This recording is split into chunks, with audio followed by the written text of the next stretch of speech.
કષ્ટભંજન દેવ સાળંગપુર દાદાના દરબારથી આપ સૌને આ પવિત્ર ધનુર્માસના પ્રારંભમાં મારા વંદન છે. જય શ્રી સ્વામિનારાયણ, જય શ્રી રામ, જય કષ્ટભંજન દેવ. ભલા ભક્તો, આપણે સૌ જાણીએ છીએ કે આ પવિત્રમાં પવિત્ર એટલે ધનુર્માસ પ્રારંભ થયો છે. ત્યારે દાદાના દરબારમાં દરેક વર્ષની જેમ આ વર્ષે પણ ભક્તિનું સુંદર મજાનું આયોજન કરવામાં આવ્યું છે.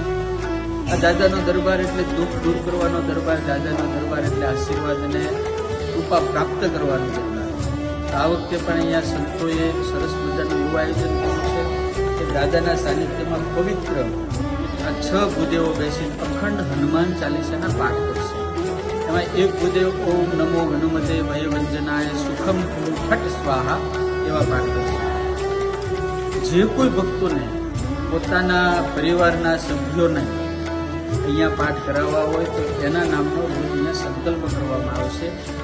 તો આ પવિત્ર માસની અંદર આપણે સૌ ભેગા થઈ, આપણે તો ભજન ના કરી શકીએ, પણ સ્વામિનારાયણ ભગવાને કીધું કે ભૂદેવો દ્વારા મંત્ર જપ કરાવવા. તો અહીંયા દાદાના સાનિધ્યમાં, સ્વામિનારાયણ ભગવાનના સાનિધ્યમાં, આ પ્રસાદીની પવિત્ર ભૂમિમાં એક વ્યક્તિ દીઠ 1 દિવસના પાઠ કરવાના 1100 રૂપિયાનો અહીંયા સેવા સ્વીકારવામાં આવે છે. તો જેને